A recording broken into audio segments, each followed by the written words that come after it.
नमस्कार मेरे प्यारे साथियों, मेरे प्यारे दोस्तों। आज मैं फिर आप लोगों की सेवा में उपस्थित हूँ। आज क्वेश्चन नंबर 10 जैव मंडल हम स्टार्ट करेंगे। हम यानी पढ़ रहे हैं हम लोग डीएलएड राजन सीरीज सामाजिक अध्ययन पढ़ रहे हैं। इसके पहले भी हमने कई वीडियो बना चुके हैं इससे रिलेटेड। आप नहीं देखे हैं तो जाके देखिए और इस क्लास को भी देखिए। आइए स्टार्ट करते हैं। जयमंडल क्या है? ये क्वेश्चन 2023 में पूछ चुका है। जयमंडल, तो उत्तर में आप लिखेंगे, पहले ध्यान से सुनिए। जयमंडल से आशय पृथ्वी के उस भाग से है जहाँ समस्त प्रकार के जीव पाया जाता है, यानी हर प्रकार का जीव पाया जाता है। यानी पृथ्वी के उस भाग से है जहाँ पे हर प्रकार के जीव पाए जाते हैं। जैसे देखिए यहाँ पे, जैसे पृथ्वी में यहाँ लिखा हुआ है पृथ्वी 3 परिमंडल में पाए जाते हैं। कितने? 3 परिमंडल में। कौन कौन सा? स्थल मंडल है, और यहाँ पे स्थल मंडल है, वायुमंडल है, और एक जल मंडल है। स्थल मंडल में जहाँ जमीन ही जमीन केवल है, वायुमंडल केवल आकाश हो गया, और जल मंडल जहाँ पानी ही पानी है। ठीक है। कह रहा है जयमंडल की परत अत्यंत पतली लेकिन अत्यंत जटिल संरचना है। जयमंडल जो है वो बहुत पतली है और क्या है, बहुत जटिल संरचना है। किसी भी प्रकार का जीव, कह रहा किसी भी प्रकार का जीव इसी भाग में संभव है। यानी जो भी जीव है वो इसी भाग में संभव है। किस भाग में? जयमंडल वाले भाग में ही संभव है किसी भी जीवित प्राणी का। अगले प्रश्न में चलते हैं। अगला प्रश्न है, कह रहा है मानचित्र में नदी और कुओं को दर्शाने वाले प्रतीकों को लिखिए। देखिए मानचित्र में किस तरह से दर्शाया जाता है उसे देखा जाए तो रेलवे लाइन जो है, देखिए मानचित्र में किस तरह से रेलवे लाइन को दर्शाएंगे। ये इस तरह से देखिए, बार बार बनाएंगे आप ध्यान से देख के तो आप बना लेंगे। इस तरह से हम क्या करते हैं, रेलवे मानचित्र को बनाते हैं। नदी को देखिए कैसे मुड़ा हुआ है, सांप की तरह ऐसे ऐसे मुड़ते गया, तो इस तरह को तो आप बना ही लेंगे। नहर को विशेष ध्यान है, नहर पे ध्यान दीजिए। नहर किस तरह से है, नहर आपका सीधा ऐसे है, ऊपर से कटा हुआ है, यानी इधर मार्ग नहर में कट गया है। और तालाब भी देखिए, तालाब तालाब आपका इस तरह से होगा। देखिए तालाब है, ये इस तरह का आप बनाएंगे, फिगर देखते रहिए। तालाब को अगर बनाने के लिए आएगा मानचित्र में तो इस तरह का रहेगा, तो तालाब बन जाएगा। कुआं को देखिए, ये कुआं है, गोल वाला ये क्या है, कुआं है ये। ठीक है, कुएं को इस तरह से बनाया जाता है। पुल बनाएंगे तो आप इस तरह से बनाएंगे, ये पुल का है। ठीक। और कब्रिस्तान को बनाना होगा तो देखिए कैसे बना हुआ कब्रिस्तान, इस तरह से मानचित्र में कब्रिस्तान को बनाया जाता है। ठीक है, ये डीएलएड सीरीज चल रहा है, ध्यान रहे।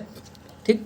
आप ये हर एक एग्ज़ाम में महत्वपूर्ण है, डीएलएड ही नहीं, डीएलएड तो है ही लेकिन सभी एग्जामों में महत्वपूर्ण है। आइए अगले प्रश्न चलते हैं। अगला प्रश्न हमारा है, अक्षांश एवं देशांतर रेखा में अंतर स्पष्ट कीजिए। अक्षांश क्या होता है, देशांतर रेखा क्या होता है, इनमें अंतर स्पष्ट कीजिए। तो आइए देखिए कि कुछ रेखाएं दोनों ध्रुवों को मिलती हुई, कुछ रेखाएं दोनों ध्रुवों को मिलती हुई वृत्ताकार बनी होती हैं। ठीक है, दोनों ध्रुवों को मिलती हुई वृत्ताकार बनी हुई होती हैं, जिन्हें देशांतर कहते हैं। ठीक है, यहाँ देखिए एक देशांतर हम बना रहे हैं। ठीक है, यहाँ पे ये क्या हो गया, ये देशांतर होती है। ठीक है, ये हमेशा इस तरह की लाइन में बनी होती है, ये हमेशा इस तरह के लाइन पे बनी होती है। ठीक है, हमेशा इस तरह के लाइन पे बनी होती है, ध्यान दीजिएगा, हमेशा इस तरह के लाइन पे बनी होती है। ठीक है, ये ऊपर गया होता है, देशांतर कर रहा है। इसी प्रकार कुछ पूरब से पश्चिम पड़ी रेखाएं बनी होती हैं। कौन सी? पड़ी रेखाएं। देखिए यहाँ पे दूसरे फिगर में हम बना के दिखा रहे हैं। इस फिगर में देखिए पड़ी रेखाएं, पूरब से पश्चिम ऐसे क्या होती हैं, पड़ी रेखाएं होती हैं। देखिए यहाँ से पूरब से पश्चिम ऐसे ही पड़ी रेखाएं होती हैं, यानी एक ऐसे रेखा होता है। ठीक है, बाकी ये इस तरह से ऐसे इसी में होते हैं। ठीक, इसी में ऐसे ऐसे, ठीक है, ऐसे पड़ी रेखाएं होती हैं। ठीक, ये पड़ी रेखाएं होती हैं। ठीक है, पूरब से पश्चिम ऐसे ऐसे गया होता है। ठीक है, ऐसे ये वाला, ये पड़ी रेखाएं होती हैं, जिसे क्या कहते हैं, अक्षांश रेखाएं कहते हैं। ठीक, यहाँ देखिए इरेज कहते हैं इसको।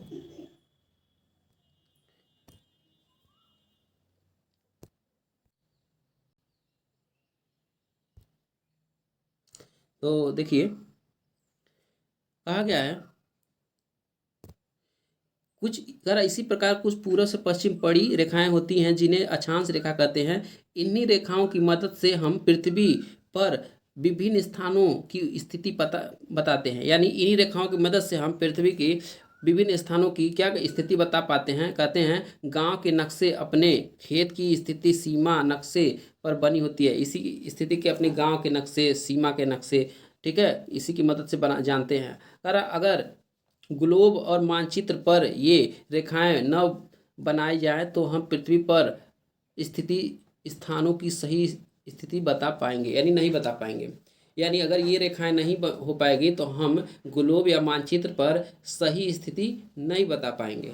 ध्यान से सुनिए, ठीक है। आइए अगले प्रश्न चलते हैं। अगला प्रश्न है 30 नंबर। कहा गया है कि मौर्य साम्राज्य के पतन के क्या कारण थे, उल्लेख कीजिए।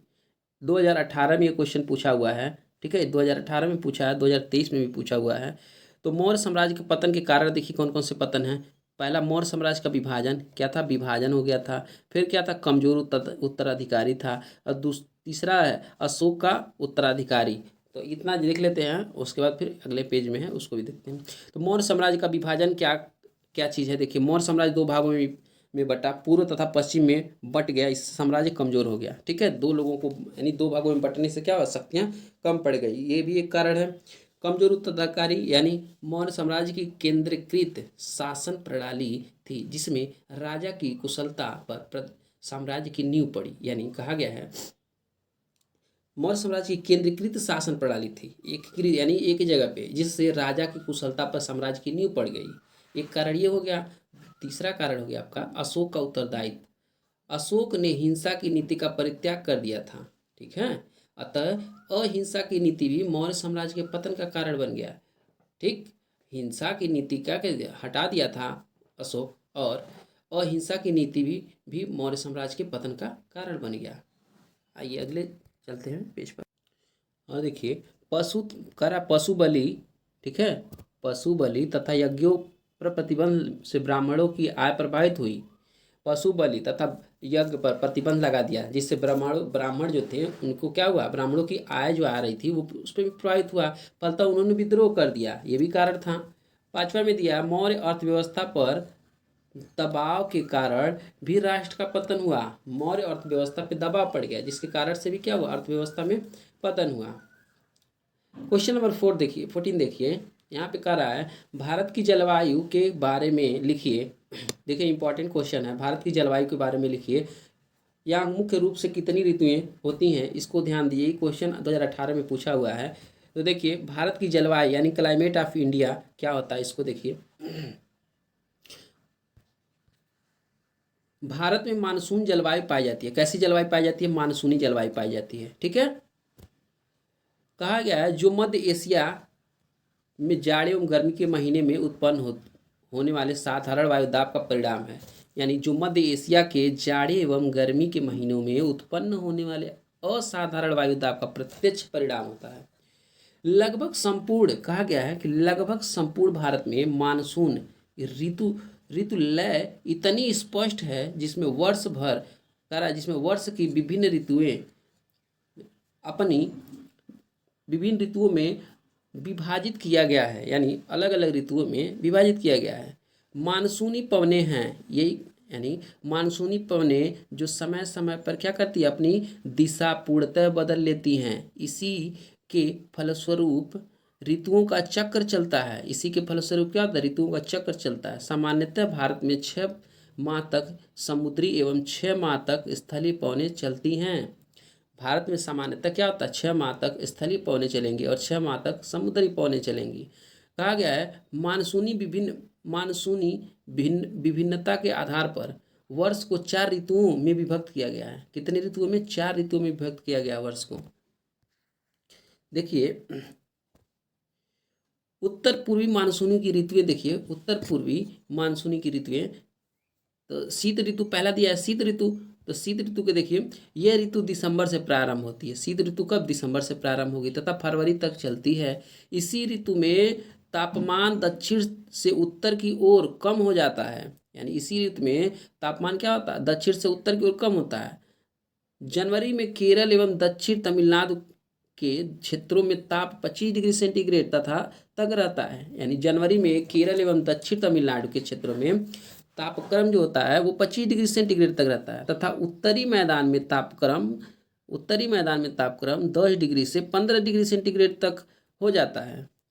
इसी ऋतु में विशेष स्वच्छ आकाश, निम्न तापमान एवं आर्द्रता, मंद समीर और वर्षा रहित सुहावना मौसम होता है। इसी में क्या होता है, आकाश स्वच्छ हो जाता है, तापमान ठीक ठाक निम्न रहता है, आर्द्रता, मंद समीर और वर्ष रहित सुहावना मौसम होता है। फरवरी में ही कहा गया है, इस मौसम में भूमध्य सागर क्षेत्र से उत्पन्न विक्षोभ के आने से उत्तर भारत में हल्की वर्षा भी होती है। हल्की वर्षा देखिए होता है। शीत ऋतु में इन्हीं विक्षोभों के कारण कश्मीर एवं हिमाचल प्रदेश में भारी हिमपात भी होता है। इसी के कारण कश्मीर एवं हिमाचल प्रदेश में भारी हिमपात भी होता है। तथा इसी विक्षोभ के गुजर जाने के बाद प्रायः शीतलहर आती है। जब ये खत्म हो जाता है तो शीतलहर स्टार्ट हो जाती है। उत्तर पूर्वी मानसून के कारण शीत ऋतु में तमिलनाडु के कोरोमंडल तट पर विशेष वर्षा होती है। यानी उत्तर पूर्वी मानसून के कारण शीत ऋतु में तमिलनाडु के कोरोमंडल तट पर क्या होती है, वर्षा होती है। ये पौने बंगाल की खाड़ी में आर्द्रता ग्रहण करती हैं, और ये पौने बंगाल की खाड़ी में क्या करती हैं, आर्द्रता ग्रहण करती हैं। पूर्व की ओर वर्षा की मात्रा कम होती है। पूर्व की ओर वर्षा की मात्रा क्या हो जाएगी, कम होती है। सर्दियों की यह वर्षा रबी की फसलों के लिए उपयोगी है, और यह वर्षा जो है सर्दी वाली रबी के फसल के लिए उपयोगी होती है। यहाँ दूसरा पॉइंट देखिए, ग्रीष्म ऋतु। कौन सा, ग्रीष्म ऋतु। यह ऋतु मार्च मई तक होती है। मार्च से मई तक होती है। इस दोनों माह में, यानी मार्च से मई तक होती है। इन दोनों माह में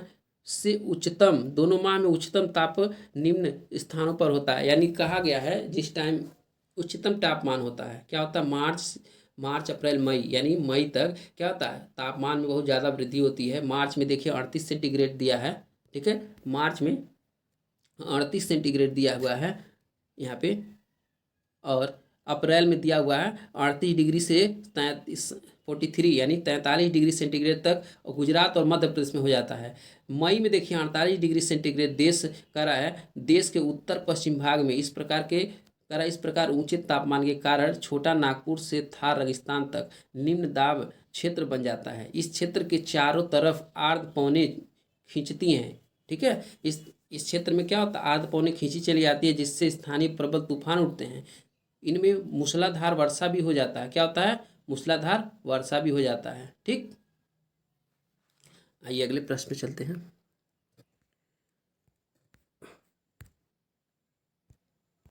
तो देखिए यहाँ पे ओले गिरते हैं। इसी में क्या होते हैं, ओले गिरने लगते हैं। इसी ऋतु में तापमान बढ़ने के कारण अंतर स्पष्ट कटिबंधीय अभिसरण होता है, ठीक है। ITCZ जिसको कहते हैं, उष्ण कटिबंधीय अभिसरण उत्तर की ओर धीरे धीरे खिसकने लगते हैं एवं जुलाई में 25 डिग्री उत्तरी अक्षांश रेखा को पार कर लेता है। जुलाई में 25 डिग्री उत्तरी अक्षांश रेखा को क्या करता है, पार कर लेता है। मानसून के आने से पहले महाराष्ट्र तथा पश्चिमी तटीय प्रदेश में वर्षा होती है, ठीक, जिसे मोगो सावर कहा जाता है। जिसे क्या कहा जाता है, मोगो सावर कहा जाता है, ठीक। तथा केरल में फूलों वाली बौछार एवं कर्नाटक में चेरी ब्लॉसम कही जाती है। इसी को कर्नाटक में चेरी ब्लॉसम कही जाती है, क्योंकि इस वर्ष कहवा उत्पन्न वाले क्षेत्रों में फूल खिलते हैं। यानी जहाँ पे कहवा उत्पन्न होते हैं वहाँ पे क्या होता है, इस समय फूल खिलने लगते हैं। ग्रीष्म ऋतु में असम और पश्चिम बंगाल में सायकालीन गरज के साथ जो वर्षा होती है, यानी असम और पश्चिम बंगाल में इस समय क्या होने लगता है, गरज के साथ वर्षा होती है। उसी काल बैसाखी, ठीक, या बैसाखी के महीनों की विपत्ति या नॉर्थ वेस्ट जिसको कहा नॉर्थ वेस्ट के नाम से पुकारते हैं, ठीक। आइए दूसरा पॉइंट देखिए, इसमें दक्षिण पश्चिम मानसूनी हवाएं, ठीक है। दक्षिण पश्चिम मानसूनी हवाएं किस प्रकार हैं, तो देखिए इसमें वर्षा ऋतु किस प्रकार है। दक्षिण इलाके में उत्तर पश्चिम के मैदान ग्रीष्म ऋतु में बना निम्न दाब क्षेत्र जनवरी से सितंबर तक अधिक तेज हो जाता है। इस कारण दक्षिण पूर्व संगामी सम्मार्गी पवने जो दक्षिण गोलार्ध में मकर वृत्त की तरफ से विषुवत वृत्त की ओर मूलतः समुद्र के ऊपर चलती हैं। ठीक है, यानी यह है, एक बार फिर से दे, उत्तर पश्चिम की मैदान पर ग्रीष्म ऋतु में बना निम्न दाब क्षेत्र जनवरी से सितंबर तक अधिक तेज हो जाती है। इस कारण दक्षिण पूर्व सम्मार्गी पवनें जो दक्षिण गोलार्ध में मकर वृत्त की तरफ से विषुवत वृत्त की ओर मूलतः समुद्र के ऊपर चलती हैं। ठीक, उत्तर भारत के इस निम्न दाब के क्षेत्र की ओर आकर्षित होता है। आर्द्रता से पौने दक्षिण एवं दक्षिण पूर्वी के विशिष्ट आकार के कारण 3 भागों में बढ़ जाते हैं। अब देखिए, आर्द्रता के कारण ये क्या 3 भागों में पौने बढ़ जाएंगी। कौन कौन से में? देखिए, अरब सागरी शाखा में, किसमें? अरब सागरी शाखा, बंगाल की खाड़ी की शाखा तथा मलेशिया तथा दक्षिण चीन सागर की शाखा में बढ़ जाएंगे।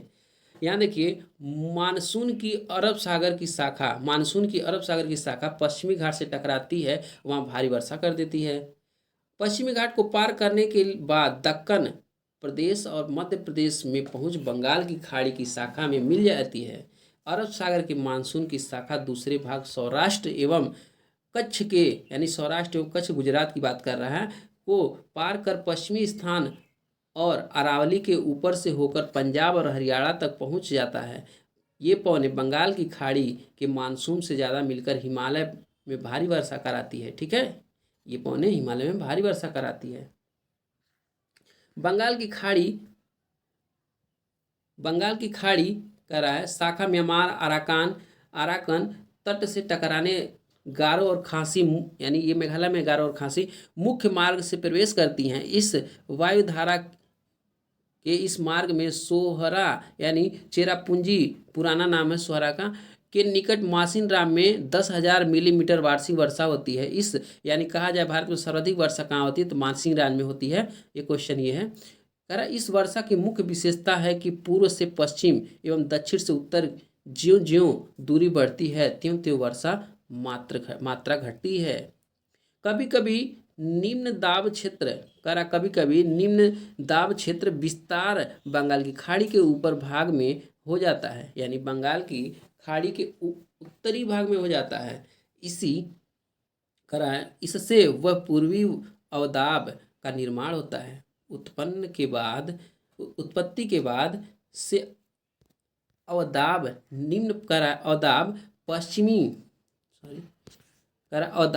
पश्चिमी की ओर बढ़ते हैं। चूंकि मानसून कैसा है, मानसून गर्त अपने औसत स्थान से उत्तर एवं दक्षिण की ओर खिसकता रहता है। ठीक, इसके फलस्वरूप मानसूनी अवदाब का मार्ग भी परिवर्तित होता है। इससे क्या होता है, वर्षा होती है। आगे कुछ पार्ट बचा हुआ है इसका, जो कि हम अगली क्लास में पढ़ाएंगे। तब तक के लिए जय हिंद जय भारत। क्लास अच्छा लगे तो लाइक सब्सक्राइब करते रहिए।